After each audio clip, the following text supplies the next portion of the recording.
While South America's mammals are largely mild-mannered herbivores, various venomous or toxic creatures found in the savannas and jungles demand attention.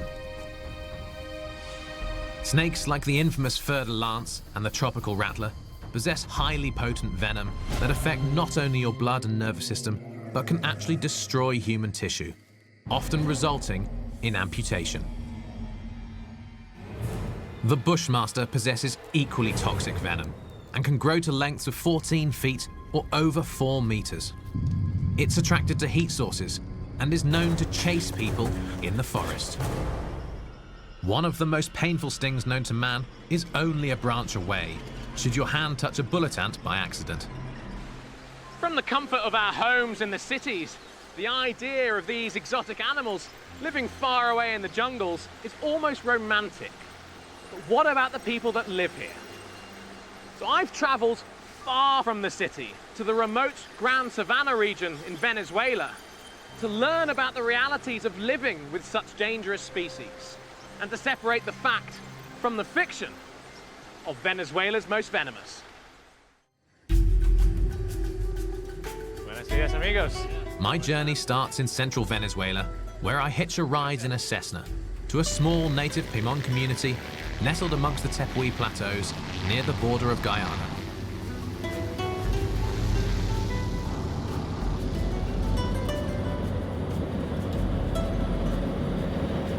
Venezuela's main industry is extractive minerals and extractive mining. It's highly destructive on the environment, and this is one of the problems that the bushmasters are suffering. Their landscape is shrinking hugely. Their available habitat is disappearing, largely because of the activities of people. It looks like we're getting ready to land, but there's a problem. Están buscando una ruta. Yeah. So we've had to turn back part way. We came over Auyan Tepuy, aiming to reach Cavac, and we're blocked off by the clouds. So the pilot tried to go through a different way, which was also blocked off, just couldn't see. So now we're banking all the way back up to the northwest to Canaima. Then we're going to wait, see whether the cloud clears and try and make our way back through to land in Cavac. But that is not that easy to get to after all.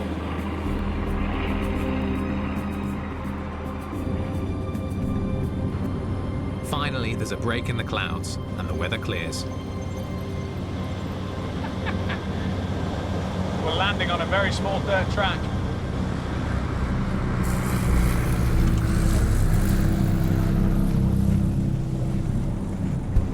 The landing seems to go well. Then the plane veers off the end of the runway into the soft sand.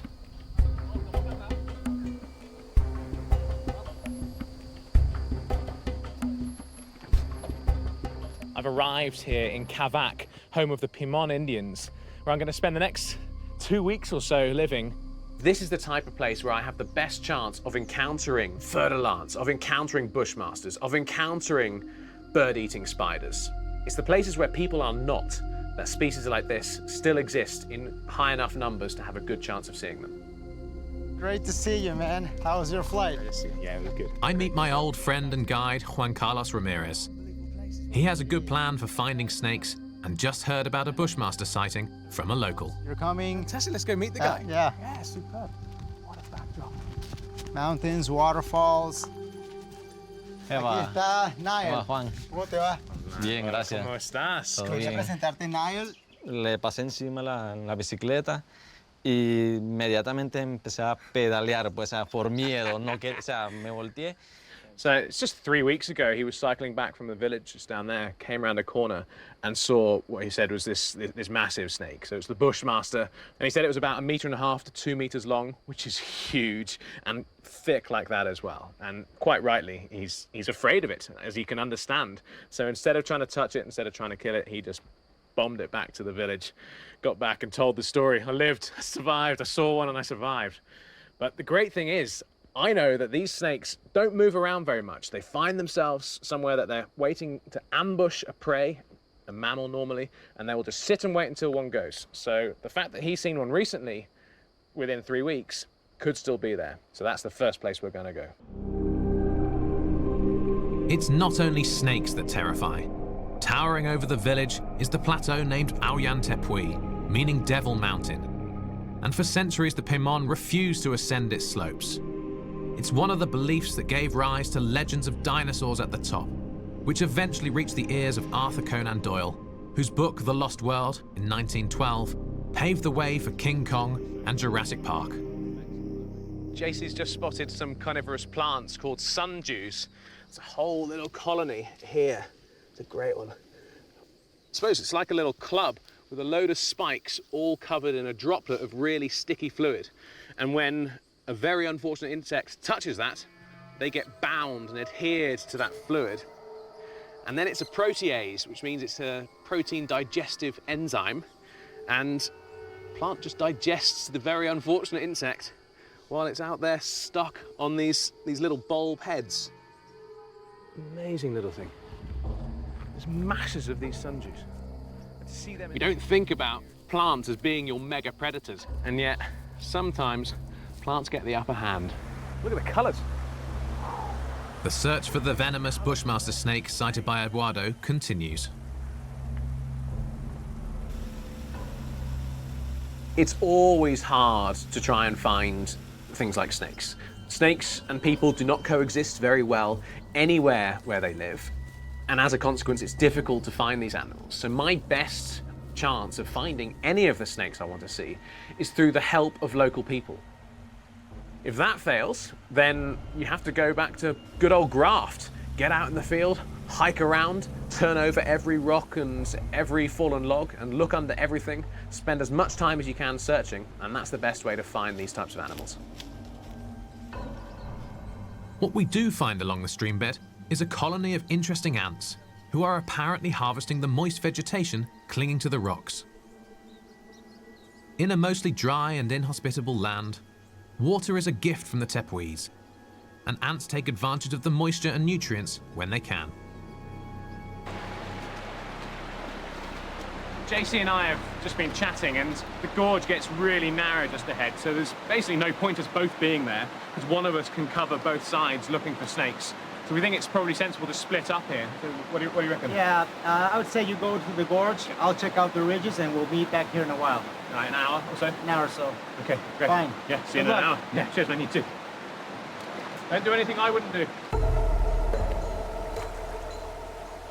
The damp ledges along the edges of streams are one of the best places to look for bushmasters and fer-de-lance vipers.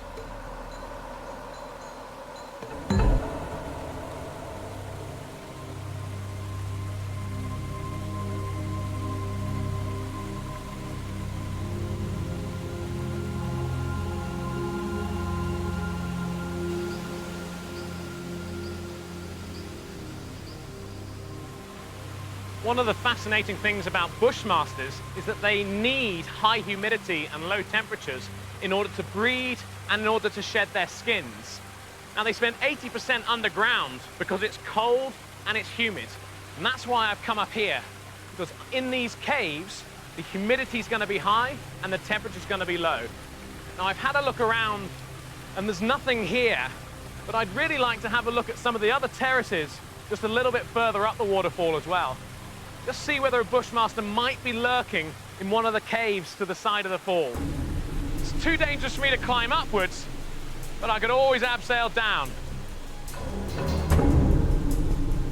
Next, my trip to the top of the falls reveals proof that vipers are up here, and I descend to explore the ledges and caverns below. It's my second day in Venezuela's Grand Savannah region, looking for venomous creatures that people here live with every day. Before returning to the falls, I make a quick search along the swollen riverbed for any other clues. One thing I most wanted to see here that lives in holes in banks, I have now put in my snake tube, is that. That is a Goliath bird-eating spider, Theraphosa, one of the coolest animals on Earth. Can we see its fangs? I lift this way. Yes, look at that. Massive pair of fangs under there, which inject protein digesting venom into anything that's small enough for that to eat. which is a lot of things. That includes rats, mice, other insects. Of course, this is an arachnid. All manner of things. If a small bird were to go past, of course, it would live up to its name as the bird-eating spider as well. There we go. There we go. That is absolutely superb. That's huge. Massive abdomen. These tarantulas are ambush predators.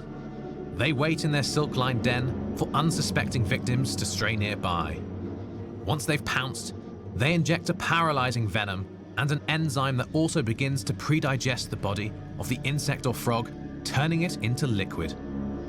To ward off other predators while it's eating, this bird-eating spider uses the spinnerets on its abdomen to lay down a ground web that will hold and discourage others from interfering with its meal. If it gets worried and starts to identify me as a specific threat, it will use its hind legs to flick hairs off its abdomen in my general direction. And those can be really unpleasant. If I breathe deeply, if I inhale deeply, and get them into my throat, and it's very unpleasant. I've done it before. The only other time I've come across these in Guyana some years ago. Let's see whether you'll move. You just wanted to stay steady. There we go. There we go. That. Oh, it's got its front legs raised. That means it's a little bit aggravated. Fantastic. That is one of my favorite animals on earth. The Goliath bird-eating spider. These fangs are huge. Absolutely huge. They're tucked up underneath its head and they start all the way out the front. Those fangs are at least 1.5 centimeters long and thick. God, just the puncture wound itself would cause a serious injury, let alone the protein digesting venom that they pump into their prey. I return the spider to the forest, and JC and I resume our search for venomous snakes. We leave the village far below and head to the top of the waterfall.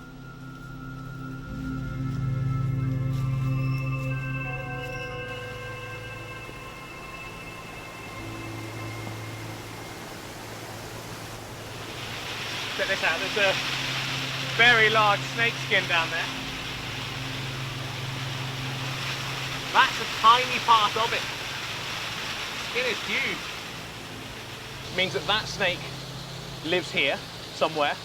So careful where you put your feet and your hands, because it might be under one of these rocks. We've just got to bear that in mind. Yes, absolutely. And secondly, it means that there may actually be some snakes on the ledges further down, which is why we came here in the first place. So we should be able to rig a rope up to those trees, go off the edge, and there's about 3 ledges further down the waterfall that I haven't been able to visit from the bottom up. May well be being used by snakes to come and drink and to shed.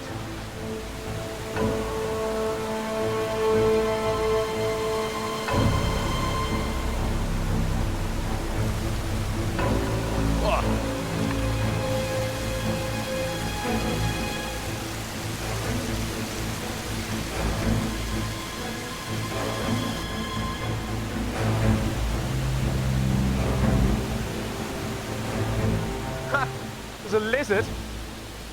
A little lizard just ran that way. There's a little channel, like a ledge. It's really earthy. There's loads of trees.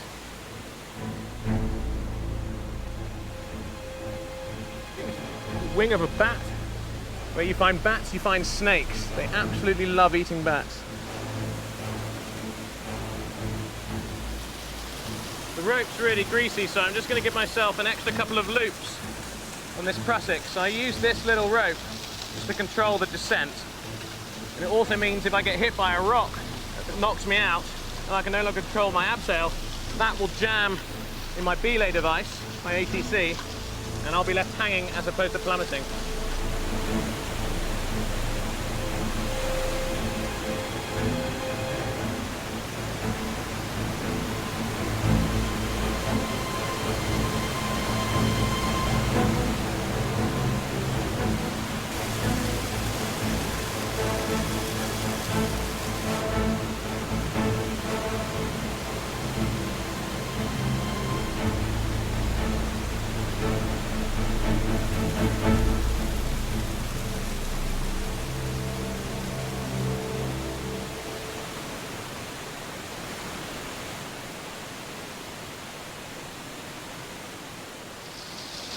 These ledges are actually really, really good places for snakes to hang out, especially this one, but mainly at the edge. Like here, underneath the flow, snake's not going to sit underneath the waterfall having a shower, let's be honest. But just there, just to the side, where the caves are, where I've been looking either side of the main flow, fantastic snake habitat.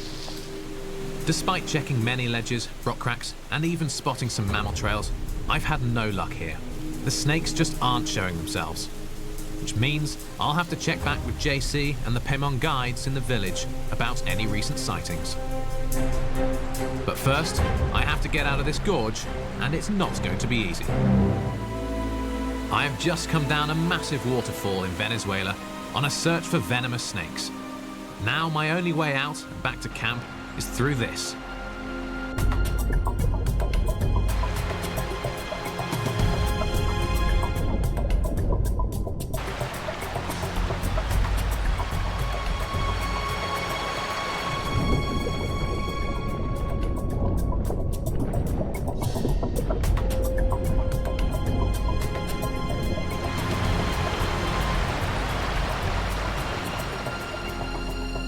I've put the word out to locate snakes, but both the Fer-de-Lance viper and bushmaster remain hidden, in more ways than one. We've been really struggling to get people to talk to us because they just don't like snakes, and bushmasters least of all. But there's an old man who lives just outside one of the villages who's happy to talk to me about some of the mythology or the creation myths they have surrounding the bushmasters, which is fantastic. About half an hour ago, a woman from one of the other Pemon villages came in and said that her brothers are both hunters and they know how to find bushmasters. They've been hearing them. They shouldn't make a sound, but I've heard rumours from various Indian groups, various indigenous groups, that they do make sounds, so I'm really interested in this. And if they reckon they can find them, then fantastic. Imu runda sa lawatalan mo karikit. Pe, baby. Mapanares sí se esconde debajo, siempre. Sí, es diferente. Voy a traducir. It's a fascinating story. He said he always used to go to the forest with his father, and they would go hunting and fishing out high up, higher altitudes deep in the forest. And at night only, they would hear this sound, and it would travel around the camp, or they would search different areas. They'd always hear this sound, and whenever they managed to locate the sound, they never actually saw the snake making it, but they located the sound, they would always find a Quaimabina, the bushmaster, in an area that it had cleared, so a clear area just coiled up. And even more stories are told throughout the Americas of bushmasters' attraction to heat sources such as campfires, then attacking the people next to them.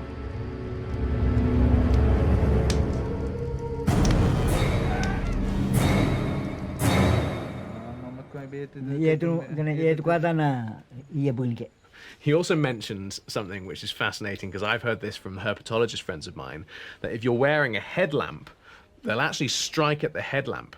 So if you're walking at night in the forest, he implores you not to wear a headlamp, but to carry it in your hand instead, just in case it happens to strike at you, because it might even knock your torch out of your hand, which is quite a thought. Myth or fact, I decide to test this theory by wearing the headlamp and pursuing the bushmaster and other venomous creatures in the nighttime jungle.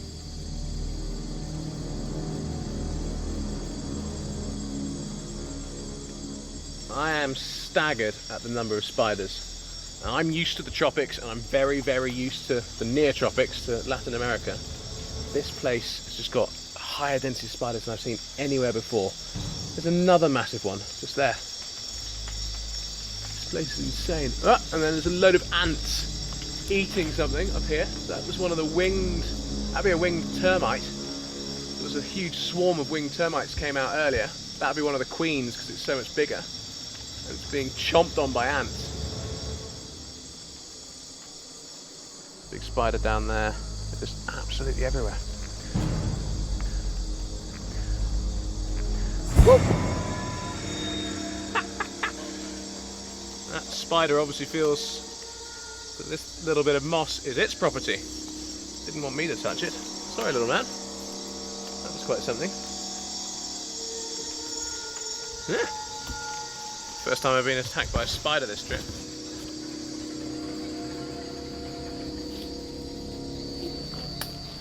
Oh, you bastard. Then I uncover a creature more feared by locals than even a jaguar or snake. There he is.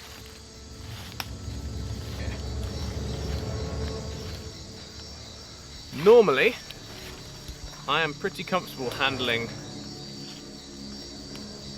feisty animals. This is one of several species of the infamous bullet ants. I'm on a night hunt for venomous creatures in Venezuela's Lost World region. This is one of several species of the infamous bullet ants.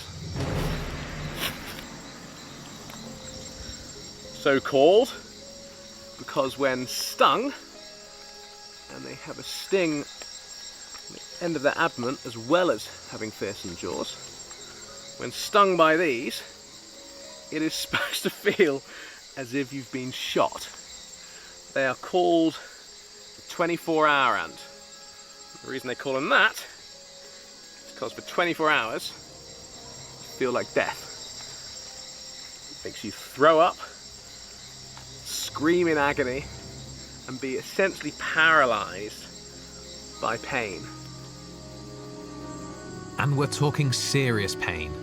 On the Schmidt Sting Pain Index, the bullet ant is at the very top, about 30 times worse than a standard bee or wasp sting.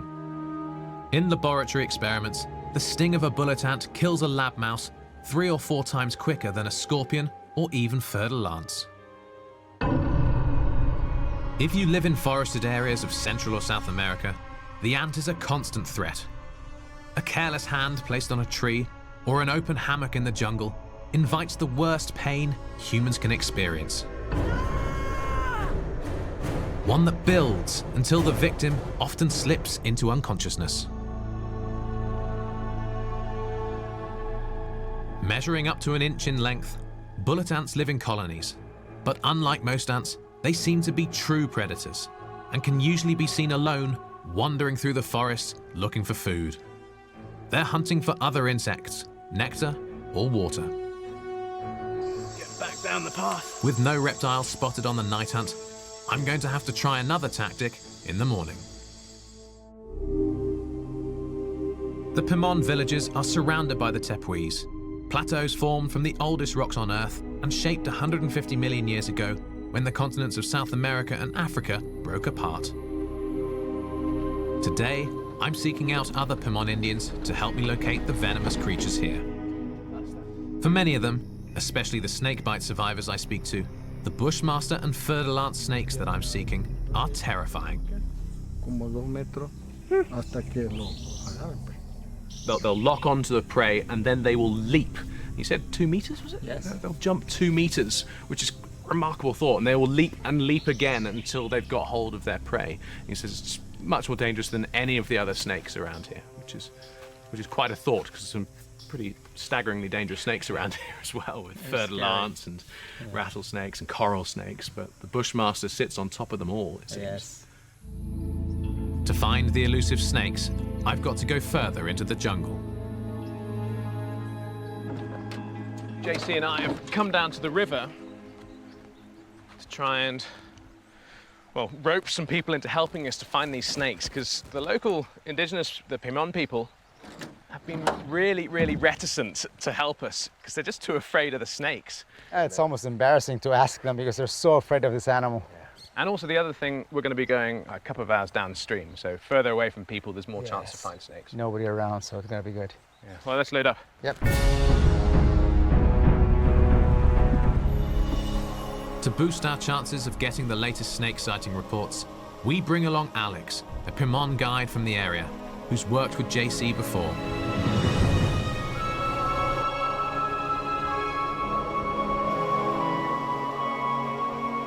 It's a 3-hour journey upriver, past some amazing jungle scenery and deep into the territory of the Pemon.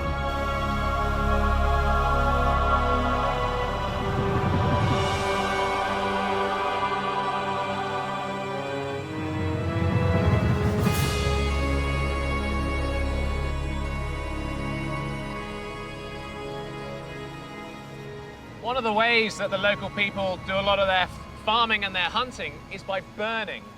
And that, of course, creates a situation where any of the animals inside the burned area are fleeing to escape. So it's much easier to see snakes under those circumstances. So anywhere we're coming across someone that's gardening or hunting using that technique, we'll ask them whether they've seen any, because it's going to be one of our best chances of seeing these incredibly elusive animals.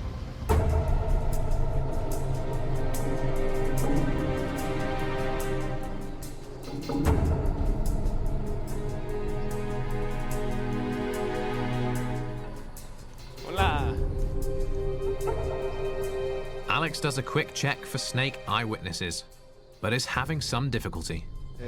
Nos están ahí rezando y el señor que buscamos está en el... Pretty much only one person in the village that will talk to us. Everyone else is just afraid. Yes, they really fear the snake. They don't want us to ask them where it is because they feel embarrassed about it. The one guy that will talk to us is apparently, Alex was saying, just down at some rapids, so we better get back in the boats and head downstream. But the route to that one informant has one small obstacle. These.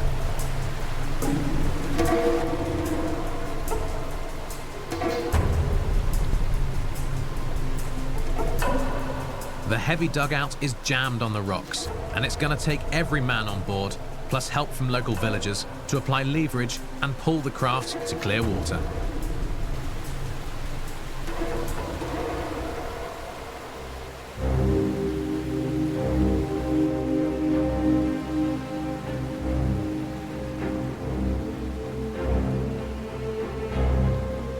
But the current proves strong, and we might just be stopped dead in our tracks. Our expedition to find venomous fer-de-lance and bushmaster snakes in Venezuela has got stuck in the rapids, and it's going to take all the people at hand to get this canoe over these rocks.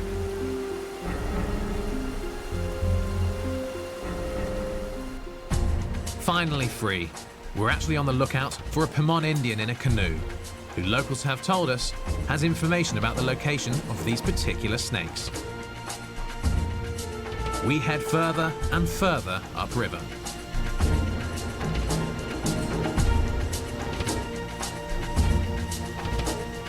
Then we spot him, but it turns out his information is hardly current. 3 months ago, this guy saw 2 bushmasters just near him.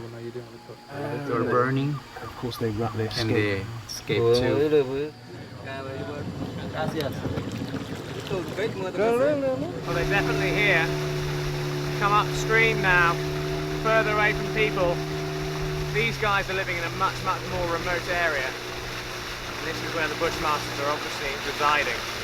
That guy saw 2 only 3 months ago. The further away we get from habitation, the more likely we are to see them.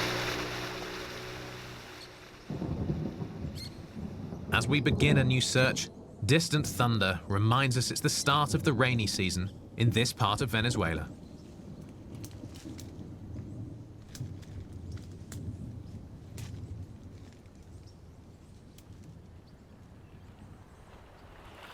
They came in this way and they've already looked that way, so I'm going to look up towards this little ridge, not cover the same ground.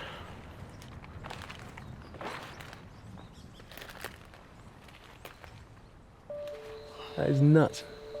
Then, just under my feet, a pink fur ball with an attitude. This is something else you don't want to get stung by in the jungle.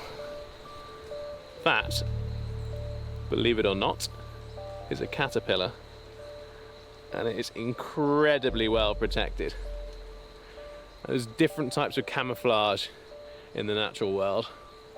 Some things are meant to disguise, and other things hide in plain sight. This is advertising itself as not to be trifled with. If you were to brush your hand against any of those hairs, it would be absolute agony. And I've just got lucky. I've never accidentally brushed my hand against one or Had one drop down my shirt, all of which has happened to friends of mine, and all of which suffered the consequences. This is likely the larval stage of a type of flannel moth. Beautiful to the eye, but in this case, They start life out as something pretty brutal. An eating machine armed with poisoned darts all over its body. Searing, searing pain is how it's been described to me. Just horrendous. I don't know whether it's safe to have it walk on you, so I'm not going to take any chances, and I'm going to take my finger away now. Get the mosquito that's on my forehead. And now on my nose. Oh. And it fell onto my shirt. Thankfully, not down it. Go on, little man. Before you cause me any more strife. Put him back before something else happens.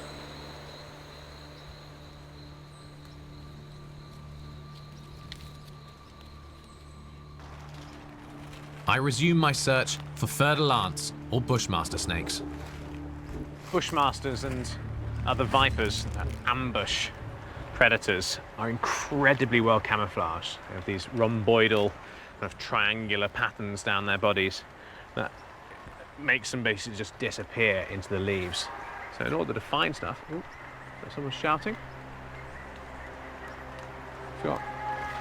Snake! Snake! Snake! Snake!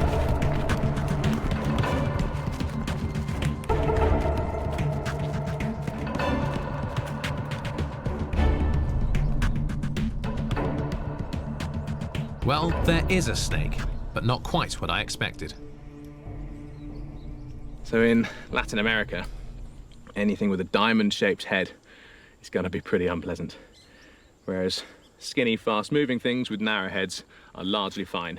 There are exceptions, vine snakes, for example, but on the whole, that's a pretty good rule. Maybe a baby racer, or whatever. Yeah, it's a Limadophis. It's Colubrity. Colubrid, yeah. Yeah, so yeah. baby racer. Yeah. Beautiful facial colorations, kind of like a parrot Yes. snake would have. There you go, little man. It's got quite comfortable on my hand.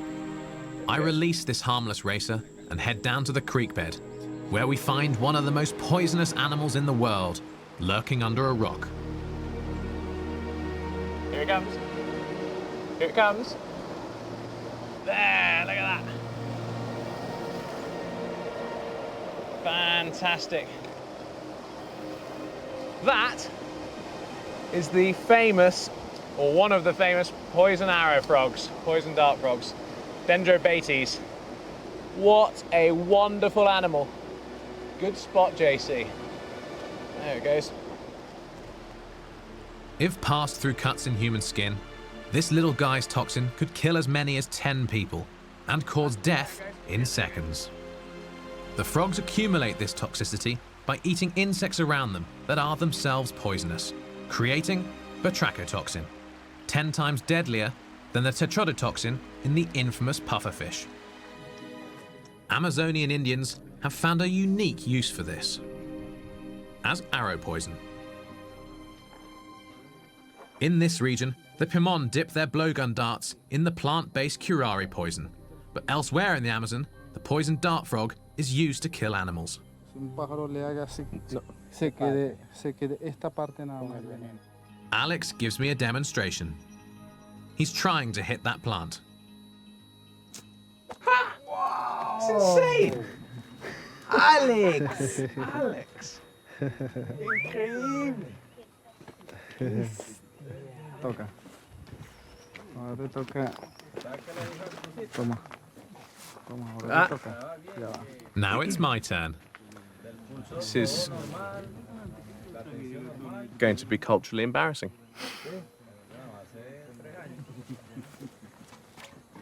Quite good at throwing a cricket ball.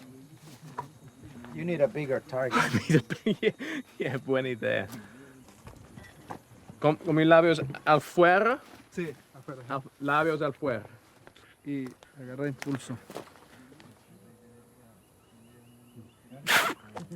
Yes! In one! Yes, get in! Yes, yes. Yes, yes, there you go. Later that evening, I come across another poisoned dart frog. I didn't really want to catch it with my bare hands because, of course, the poisonous part is the skin, but I didn't really have that much choice as it was making a beeline for an escape route. But it's just absolutely spectacular. I've got to be very careful. Well, I couldn't have picked this up if I had a cut on my hand, for example, because if any of the toxin got from its skin into my bloodstream, then I could be in quite serious trouble. There he goes. Off to hop another day. The next morning, word comes in that a dangerous snake has invaded a village hut, and I need to get upriver to help the family and see if we finally track down our elusive fer-de-lance or bushmaster. It's day 7 of my visit to Venezuela's Grand Savannah region, and I've come across another amazing adaptation to this harsh land. Just found one of my favourite things about South America. It's the leafcutter ant colony. Put that one back there. They slice their environment into little bits, carry it back here to their nest, and the nest is everything that we're on. It's probably 10 meters that way, and it goes all the way over there. Well, you can see the raised bit of ground there would have been the form of major strongholds, but there's holes all the way here. So this entire thing that I'm standing on is the giant colony of the leafcutter ants. Now they carry all these little bits of leaf, they take them underground, and then they grow fungus on them, and they eat the fungus and they feed the fungus to their larvae. This guy here carrying the leaf is essentially helpless if something were to come and try and attack him, because he's laden down with something that weighs almost as much as he does. But this little guy here, just walking onto my finger, is there to guard him. So it sits on top of the leaf as they're roaming around, and if anything comes to try and attack this chap, and normally that would be a wasp that would come and try and attack him, the little bulldog on top will snap away and scare it off. There they go. Fantastic. Then the call we've been waiting for comes in. A dangerous snake was found in a village hut 2 hours from here, and the locals would like us to come and take it away. They've left one of their mates with it, just to make sure it doesn't go anywhere.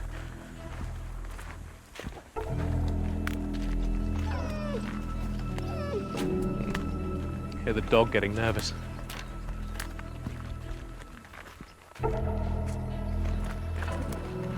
It's close to their house, that could be concerning for them. If it is as venomous as they suggest it is, the last thing you want is a venomous snake around the house, around their children. It looks like the owners have already taken some precautions. I'm amazed. ¿Cómo lo agarré? ¿Cómo lo capturan? Apareció mientras que estuvimos aquí. Sí. De repente. Pusiste la cosa. That's nuts. So it actually came into their house, and he pinned it with a little fork stick and then put it underneath the bucket, which hopefully for us is going to have calmed it down. That tends to be what happens. With their home situated in a man-made jungle clearing, this Pimon family is all too familiar with venomous snakes and other crawling creatures in their huts, including this giant cockroach. That thing. Absolutely enormous. It's absolutely huge. Hey, little guy. Fantastic. The reason I carry a bag with me when I'm out herping, out looking for snakes, is because if you put them in a bag and it gets dark, they tend to calm down. So they've put it underneath a bucket. Let's hope it's nice and calm when it comes out. On the other hand, it will have warmed up and will be even faster and more feisty than normal, potentially. Okay. You all ready? Yeah, that is a Bothrops. Beautiful. Wow, that is a fer-de-lance. Beautiful. Absolutely stunning. So it's a lance head snake because it's got this spear-shaped head. That is absolutely spectacular. Though small, this fer-de-lance packs a powerful cocktail of blood, nerve, and tissue-destroying venom. Fer-de-lance are responsible for more fatalities in Central America than any other snake. Even with prompt treatment, their bites frequently cause massive tissue destruction and then amputation. Growing up to 8 feet long, fer-de-lance typically inject double the lethal dose for humans.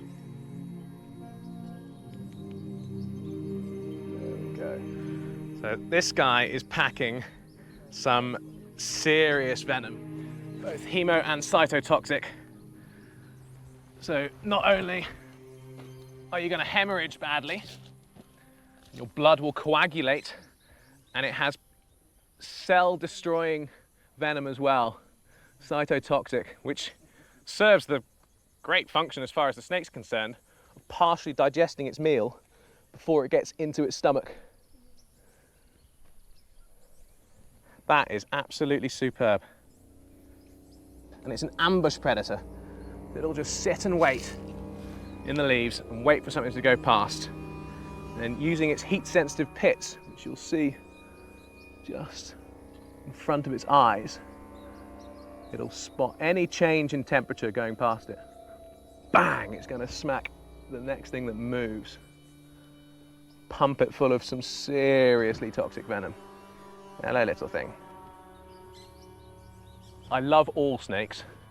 This is only the second one of these I've ever seen, and I am enchanted. That is superb. You seen many of these?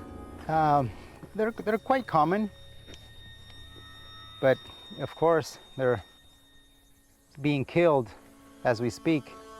Yeah. One of the great shames about people is we try and remove all threats from our environment. Yes. This is a pretty serious threat. These are worthy of all of the rumors you hear about them. This one's being amazingly calm, partially because I'm being gentle with it, and partially just because of the personality of the snake by itself. But they have a reputation for coming out swinging. If they feel threatened, they will just charge and fire at anything and everything that moves. This guy is being really calm, but I'm being as gentle as I can with it, and that's certainly helping the situation. Here's that. There we go. Time to get this venomous visitor out of here and back into his forest home.